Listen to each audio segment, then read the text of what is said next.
사무엘하 8장 말씀이고요.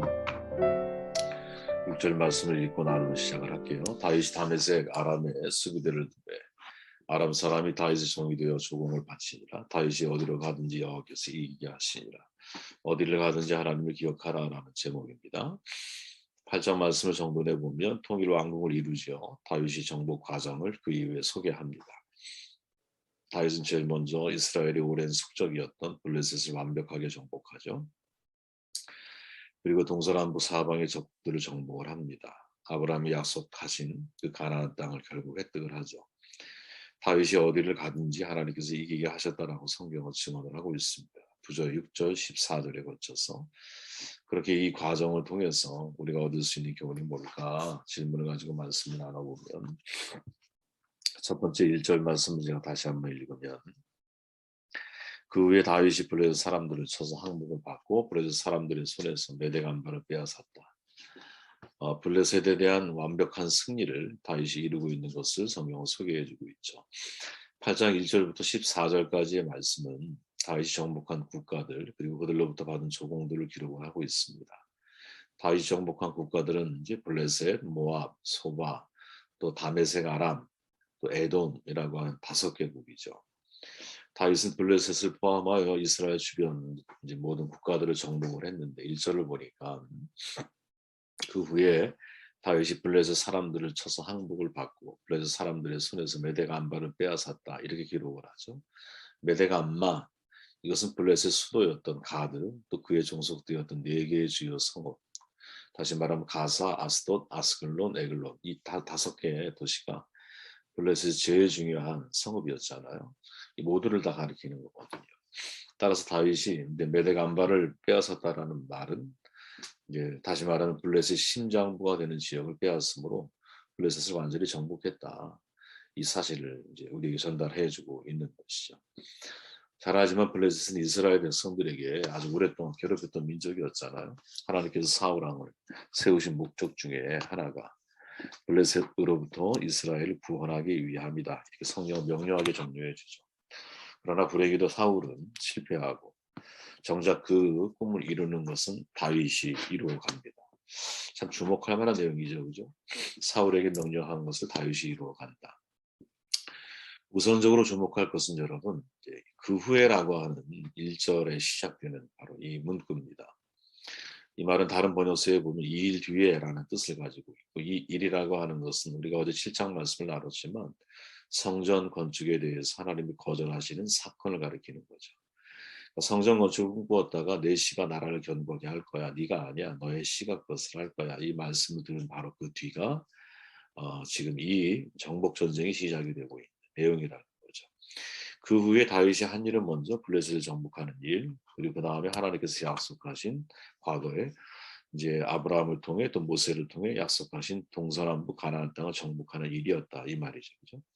그러니까 다윗은 성전 건축 거절 사건 이후에 더욱 적극적으로 이스라엘의 영토를 확장을 하고 가나안 땅을 정복해 가는 일에 도전을 하는 것이죠. 저는 이게 참 중요한 이게 열린 생각이다 이런 생각이 들어요. 닫힌 생각을 하는 사람이 있다면 열린 생각을 하는 사람이 있잖아요. 닫힌 생각은 하나의 문이 닫히면 인생이 막히는 거야. 근데 열린 생각은 하나의 문이 닫히면 다른 문이 열릴 수 있다라고 하는 가능성의 문을 항상 열어놓는 거죠. 한 길이 막히면 다른 길이 있음을 믿고 행동을 하는 것. 생각이 바뀌어야 여러분 새로운 길이 보이는 거거든요. 생각이 바뀌지 않으면 새로운 길이 보이지 않아. 다윗은 자신의 사명이 무엇인지를 생각을 했던 것 같아요. 그죠? 왕에 오르는 것. 왕에 오르는 게 사명의 끝이 아니잖아요. 사실은 왕으로서 하나님이 나를 무엇을 하길 원하실까? 사명의 시작이 왕에 오르는 것이죠, 실은. 다윗은 성전 건축에 대한 꿈이 자기 역할이 아니라는 것을 나단 선지자를 통해서 이제 확인을 했잖아요. 그죠? 자기 사명이 뭘까? 한쪽 문은 막혔지만 그 문을 통해 내가 진짜 해야 할 일이 뭘까 자기 사명에 대한 진지한 고민을 아마 했던 것 같고 그 결과 남겨진 가나안 영토를 완벽히 정복하는 것 그리고 이스라엘의 오랜 숙적이었던 블레셋을 사울의 원수이기도 하지만 그들을 완벽하게 정돈해 가는 것 이걸 자기의 과제로 받아들인 거죠. 다윗이 자신의 첫 번째 사명을 블레셋 메덱 암마를 정복하는 것으로 정한 것 같아요. 왜? 제일 먼저 기록이 되어 있으니까. 그죠? 물론 알레고리한 해석일 수 있어요. 알레고리라고 하는 해석이라는 것은 뭐냐면 약간 은유적으로 해석을 하는 거죠. 그런데 때로는 그런 게 이제 은혜가 될 수도 있고 또 그 해석에서 인사이트를 얻을 수 있잖아요. 저는 알레고리 해석을 그렇게 이제 좋아하는 사람은 아니지만 알레고리가 필요한 해석들은 또 있다고 생각을 해요. 메덱 암마라고 하는 원어의 의미가 뭐냐면 이제 메덱이라고 하는 말은 굴레란 뜻이에요. 굴레. 그리고 암마라고 하는 말 우리말이 엄마 비슷하잖아요. 발음이. 어머니 엄마란 뜻이에요. 그 어머니의 굴레, 모성의 굴레 이렇게 생각할 수 있죠. 굴레라는 거죠. 굴레. 영국의 작가 서미신 몸, 인생의 굴레에서 한 번쯤 읽어보신 분들이 계실 텐데 주인공이 필립이잖아요. 청년. 이 주인공 필립이 시은 크론쇼에게 인생이 무엇이냐고 묻죠. 크론쇼가 시인답게 인생은 페르시아 양탄자라는 수수께끼 같은 말을 해놔요. 처음에 그 말이 무슨 말인지 이해가 안 됐어. 근데 그 크론쇼가 죽은 이후에 이 필립의 머릿속에 불현듯 그 페르시아의 양탄자라고 하는 말이 떠오르면서 이제 어떤 결론을 내리냐? 인생에는 아무런 뜻이 없다는 게 정답이구나. 참 허탈한 생각이죠. 필립이 말을 합니다. 사람은 태어나서 고생하다가 죽는다. 인생에는 아무런 뜻이 없었다. 사람의 삶에 무슨 목적이 있는 것이 아니다. 사람이 태어난다거나 태어나지 않는다거나 산다거나 죽는다거나 하는 것은 조금도 중요한 일이 아니다. 굉장히 염세주의적인 말이죠. 그죠? 인생이 무상하다. 이런 말이잖아요. 쉽게 말하면. 인생의 굴레를 겪다 보면 인생 무상을 깨닫는다. 이렇게 우리가 이해할 수도 있겠죠. 다윗은 여러분 인생 무상이라는 마음을 정복해 하고 있는 거죠. 인생 무상. 과거 여러분 블레셋 메덱 암마 속에는 가드 땅, 즉 아기스 왕이 살던 지배하던 그리고 자기가 망명했던 바로 그 장소. 그 장소를 점령할 때 무슨 생각이 들었을까요? 그죠? 아, 내가 옛날에 여기에 블레셋 망명해서 사울을 피해 생존하기 위해서 발버둥 쳤던 그때가 떠오르는 거죠. 인생 무상이죠. 그죠? 생존보다 더 중요한 생명을 위해 내가 살아야 되는 게 맞고요. 내 개인적인 사심보다 사명을 위해 살아야 되는 게 맞습니다. 왜 그런가 하면 앞의 것을 위해 살다 보면 여러분 인생이 무상해지거든요. 솔로몬의 고백을 내가 하지 않게 될 거라고 생각하면 안 돼요. 전도서에 보면 구구절절히 헤벨 아무 의미 없음을 외치잖아요. 우리가 마지막 순간에 내 삶에 의미 없음을 외치게 된다면 이유가 뭘까? 인생 무상을 외치게 된다면 그 이유가 뭘까? 내가 극복해야 할 인생의 굴레를 정복해야 할 인생의 굴레를 정복하지 못했기 때문일 수 있거든요. 그것을 미리 지금 보라는 거죠. 믿음으로 미리 보라는 거죠. 그죠? 두 번째 8장 2절 다윗이 또 모압을 쳐서 그들로 땅에 엎드리게 하고 줄을 재어 그 둘 길이의 사람을 죽이고 한 줄 길이의 사람을 살리니 모압 사람들이 다윗의 종들이요 조공을 드리니라. 가나안 땅을 정복하는 과정이에요. 특히 모압에 대한 이야기인데 뭐 이것만 중요하기 때문이 아니라 사방에 있는 동서남북의 땅을 지금 다윗이 점령하고 있다라는 거죠. 그것은 여러분 여호수아 시대에도 정복이 완결되지 않아요. 사사 시대에는 자기 소견에 오른 대로 살다 보니까 각 지파들은 약속된 자기의 땅도 제대로 차지하지 못했어요. 사울은 블레셋에서부터 이스라엘 구원하는 일을 이루고 그 다음 또 다른 사명이 그에게 주어졌을 텐데 이것조차 이루지 못하고 운명을 달리하죠. 다윗은 그것을 완성하는 사람인 거야. 동쪽과 서쪽으로는 블레셋과 모압, 북쪽으로 소바와 아람, 남쪽으로 에돔을 정복하고 다 이스라엘의 종이 돼요. 다시 말하면 동서남북 사방에서 완전한 승리를 거두고 있다는 거죠. 중요한 여기서 한 가지 사실을 저는 깨닫게 되는데 완벽한 동서남북의 승리를 거둔다라는 것도 대단히 이렇게 우리가 이제 인상적인 장면이지만 그보다 더 앞서 우리가 좀 봐야 할 내용이 뭐냐? 그 땅에 하나님께서 아브라함에게 또 모세에게 약속하신 그 약속의 땅을 성취하고 있다. 창세기 15장 18절에 보면 내가 이 땅을 유브라데까지 내 자손에게 주리라. 그리고 모세를 통해 또 여호수아를 통해 그게 순차적으로 진행이 되어진 거죠. 근데 그 성취를 누가 이루느냐? 다윗이 이루고 있다는 거죠. 그러니까 다윗의 행보를 통해서 깨달을 수 있는 게 뭐예요? 아, 사명을 발견하는 비결이 이 속에 담겨 있구나. 그러면 그 사명은 어떻게 발견하는 거냐? 그 시대에 미완성된 일들 속에 사명이 있는 거죠. 제가 가끔 그런 얘기 하잖아요. 그 시대의 교회가 하지 못하는 일들, 그 속에 하나님의 비전이 있습니다. 이게 이제 근거 없는 말이 아니라 지금의 이 다윗의 모습 속에서 사실은 매우 중요한 근거를 찾을 수가 있는 거죠. 여호수아도 실패했어. 사사시대도 실패했어. 사울왕도 실패했어. 그러니까 그 시대에 주어져 있는 과제들이 미결된, 완성되지 않은 과제들이 있는 거야. 그거를 누가 다윗이 보고 아주 거룩한 부담감을 느끼는 거죠. 성전 건축 거절 사건 이후에 자기의 사명을 찾는 과정에서 내려진 다윗의 결론이 뭐냐? 가나안에 아직 완결되지 않은 바로 그 땅을 정복하는 일. 왜? 이거는 여호수아 말한 대로 사사 사울 시대를 거쳐서 완결됐어야 할 일들인데 미결 상태로 지속이 되고 있는 거거든요. 이거를 우리에게 적용해 보면 그 시대의 공동체가 하지 못하는 일, 그 속에 하나님의 비전이 있는 거죠. 그렇죠? 이 원리를 우리에게 적용을 해야 한다라는 거예요. 우리 시대의 교회가 하지 못하는 일이 뭘까? 정말 여러분들의 눈에 보이는 다양한 것들이 있다고 봐요. 제 눈에 보이는 것들은 예를 들어서 말씀의 홍수 속에서 정확한 진리의 말씀이 점점 흐려지는 거예요. 홍수니까 흙탕물로 가득한 거예요. 말씀을 통해 하나님의 마음을 드러내야 되는데 사역자들이 자기를 드러내는 일들이 너무 많은 거예요. 시대적인 아픔이지만 미래 세대에 대해서 우리가 그들을 가르쳐 지키게 하는 일까지를 잘 감당을 못했어요. 그죠? 참 마음이 아픈 일이죠. 삶의 의미를 찾아서 사명에 집중하도록 돕는 일을 우리가 잘 못했어. 그냥 종교인으로 그리스도인들을 만들어 오는 일은 잘해낸 것 같아요. 성장은 잘했지만 성숙을 못해낸 거죠. 그죠? 그러니까 많은 영역에서 미결의 상태의 일들이 있을 수 있다라는 거죠. 그 속에 하나님의 사명이 있다라는 거예요.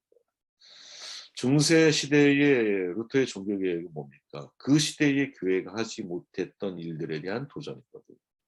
그죠? 인쇄술이 발전돼 있어서 성경을 번역하잖아, 독일어로. 그죠? 그 시대에 하지 못했던 일들에 대한 강력한 도전이거든요. 그러니까 스스로 이렇게 물어야 되는 거죠. 야, 내 눈에 뭐가 보이고 있는가? 유독 여러분들의 눈에 크게 보이는 일 속에 사명이 있는 거예요. 모두가 노예 생활에 적응되어 있을 때 모세는 여러분 동족에 대해서 눈을 뜨거든. 그 부담감. 그죠? 기어 물을 자가 또 있어. 그런데 보아스는 나오미와 룻 기어 물을 자가 되기로 마음에 결심을 하거든요. 생각해 보세요. 모르드게, 에스더, 느헤미야, 에스라 이들의 진짜 공통점이 있다면 자기가 있는 자리에서 남들도 똑같이 고통을 당하고 어려움을 느끼는데 그 일을 어떻게 하면 해결할 수 있을까에 대한 해답을 찾고 그것을 준비하고 그 부담감을 피해가지 않는 사람들을 통해서 하나님의 일을 이루신 거거든요. 이건 하나님의 속성이에요. 생각해 보십시오. 창조주 하나님의 때에 에덴 동산의 추방이 됐어. 그때 아들이신 예수님의 마음속에는 무슨 생각이 있어요? 아, 저 인간들을 위해서, 그죠? 어떻게 저들이 하나님 앞에 하나님의 마음을 알아서 하나님의 사람으로 인생을 살아갈 수 있도록 도울 수 있을까? 아, 그래서 인간 되어 이 땅에 오신 거 아니에요, 그죠? 모든 사람이 내 문제가 아니기 때문에 넘길 수 있는 문제들이지만 나에게 마치 내가 인두에 지져진 것처럼 내 마음의 고통을 느끼고 내 마음에 각인되는 것들이 있다라는 거죠. 그죠? 그것은 하나님의 부르심이라는 거예요. 다윗이 지금 그걸 우리에게 삶을 통해 전달해주고 있다라고 해석할 수 있다라는 거죠. 14절 말씀 읽고 정돈할게요. 다윗이 어디로 갔는지 여호와께 이기셨다. 이건 진짜 믿음의 승리인 거죠. 어디로 가든지 하나님이 이기게 하셨다라는 말은 거꾸로 말하면 여러분 다윗이 어디를 가든 하나님이 기억했다라고 해석해도 돼요. 이거는 성경학자들에 의하면 네. 어디를 가든 이기게 하셨다라는 것은 여러분 주도권이 무조건 하나님의 편에 있는 것 같잖아. 그죠? 여러분 우리가 하나님을 생각하지 않는데 어디를 가든 무엇을 하든 하나님이 이기게 하실까요? 전혀 아니죠. 이거는 반드시 전제가 있는 거야. 그건 뭐예요? 다윗이 어디를 가든 하나님을 기억했다라는 거지. 하나님을 생각했다라는 거지. 하나님을 의지했다라는 거지. 모세가 그토록 강조했던 게 뭐예요? 하나님을 기억하라. 솔로몬이 말하죠, 여러분. 청년이여, 내 어린 때를 즐거워하며 내 청년의 날들을 마음에 기뻐하며 마음에 원하는 길과 내 눈 보는 대로 해와라. 그러나 하나님이 이 모든 일로 말미암아 너를 심판하실 줄 알아. 도대체 청년의 날을 즐기고 기뻐하라고 하는 말인 건지 아니면 기뻐하지 말고 심판을 두려워하며 인생을 살라고 말하는 거지. 앞에는 이 말했다 뒤에는 다른 말하는 것 같아. 그죠? 근데 진정한 의도는 내용을 정돈해 보면 야, 청년의 날들을 마음에 기뻐하고 자유를 즐길 수 있어야 돼. 이거 분명 말하고 있는 것 같아. 두 번째는 야 근데 아무 낙이 없어서 곤고한 날이 곧 나에게 찾아올 거를 네가 알아야 돼. 셋째, 그렇기 때문에 항상 평생을 내가 즐거워하는 인생을 살아가려면 하나님을 기억해야 되는 거야. 너는 청년의 때에 창조주를 기억하라 이 말이죠. 청년의 때는 한 번 지나가면 다시 아직 오지 않는다라고 말들을 해요. 부분적으로는 맞는 말이죠. 근데 여러분 정답은 아니에요. 모든 때는 처음이자 마지막이에요. 여러분 60대를 두 번 겪을 수 있습니까? 50대를 두 번 겪을 수 있을까요? 그러니까 정확하게 우리가 말을 하려면 여러분 지금 자신의 때, 이 때는 다시 돌아오지 않기 때문에 내가 이때에 기뻐하고 원하고 즐거워하는 일을 해야 하되 이 때가 다시 오지 않기 때문에 하나님의 기억감으로 내가 어떻게 인생을 살아가는 것이 참 즐거움이요 참 기쁨일까를 생각할 줄 알아야 한다는 거죠. 아무것도 없어요 우리는 사실. 하나님이 이기게 하시고 승리하시는 사람들은 여러분 자기의 능력 가지고 일하는 사람들이 아니거든요. 오히려 아무것도 없는 가운데서 일을 할 줄 아는 사람. 하나님을 의지해서. 하나님이 세우신 사람들의 특징 가운데 하나이죠. 모두가 그런 것은 아니에요. 하지만 그를 가장 낮은 자리에서 하나님만 의지할 수밖에 없도록 상황과 환경을 만들어 놓으신 다음에 하나님이 그를 도구로 쓰시죠. 한옥 목사가 하나님이 내시는 길이라고 하는 책에서 이렇게 말하잖아요. 그리스도인은 가진 것이 없기에 하나님의 길을 보여주셔야 합니다. 그리스도인은 능력이 없기에 더 겸손히 기도할 수 있습니다. 그리스도인은 자기 계획이 없기에 하나님의 인도하심을 따를 수 있습니다. 그리스도인은 혼자서는 아무것도 할 수 없기에 다른 사람을 더욱 소중하게 여기고 아름다운 팀워크를 이루어 갑니다. 이처럼 그리스도인은 자신의 능력으로는 아무것도 할 수 없지만 하나님이 함께 하신다면 분명히 승리할 수 있습니다. 참 멋진 표현이죠. 모세가 그런 사람이었잖아요. 하나님 앞에 섰더니 네 손에 있는 게 뭐야? 지팡이 하나밖에 없는 거 아니야. 근데 하나님이 그를 통해서 그 지팡이가 능력의 지팡이로 그를 사용하시는 거죠. 다윗도 여러분 출생의 비밀로 돌아가 보면 8명째 막내 아니야. 가장 하찮은 일, 목동 일을 맡기잖아. 형들은 다른 일을 했어. 그죠? 이스라엘이 왕이 되기까지 얼마나 우여곡절 많은 인생을 살아왔습니까? 근데 감사한 건 그가 하나님을 기억하고 하나님이 그와 함께 하심으로 백성들에게 은혜를 입게 하고 사울 신하에게도 은혜를 입게 하고 아둘람굴에 피신했을 때는 사람이 모이게 하고 그들이 훗날 신하가 되기도 하고 전쟁할 때마다 이기게 하시는 하나님을 그는 경험을 하죠. 다윗은 가진 게 없어. 하나님은 모든 걸 가지셨어. 자, 그 모든 것들이 어떻게 어디를 가든 무엇을 하든 하나님을 기억하고 그를 의지하는 사람들을 통해서 하나님이 그 역사를 이루어 가시죠. 그렇죠? 하나님을 기억하고 있는 그 사람, 특별히 야 인생 아무런 뜻이 없다라고 생각하는 인생 무상의 사람들이 많은. 그때도 누구? 다윗은 하나님을 기억하는 거죠. 다 망가진 것 같아 시글락에서. 부하들도 자기를 죽이려고 그래. 근데 그때도 무엇? 여호와를 힘입어 다시 일어나는 거죠. 이게 하나님에 대한 회개 본능을 가지고 있는 인간의 특징이라고 봐요. 그리고 그 기억 속에서 사명을 보게 하시고 그 사명을 감당하게 하시는 거죠. 그죠? 결국 믿음이 승리하게 하는 거죠. 이런 믿음이. 저는 8장을 승리라고 하는 관점에서 한번 보았습니다. 네. 인생을 어떻게 승리해야 할까? 인생의 굴레, 생존이 아니다. 생명 위해서. 사심이 아니다. 사명을 위해서. 인생 아무것도 아니다. 아닙니다, 여러분. 하나님이 창조하신 우리는 저기잖아. 마스터피스 아니에요. 우리는 진짜 최고의 작품들을 만드셨다고 고백을 하잖아, 성경이. 왜 하찮게 여기십니까? 하찮은 인생이 아니기에 의미 있고 가치 있는 사명이 여러분들의 삶에 투자해야 한다고 믿어요. 아무것도 없죠. 그러나 하나님의 길을 만들어 가세요. 그죠? 어떤 사람을 통해서 내가 언제 어디서나 무엇을 하든지 하나님을 기억할 줄 아는 사람들을 통해서 저와 여러분들에게 이런 축복이 있기를 주의 이름으로 축복합니다.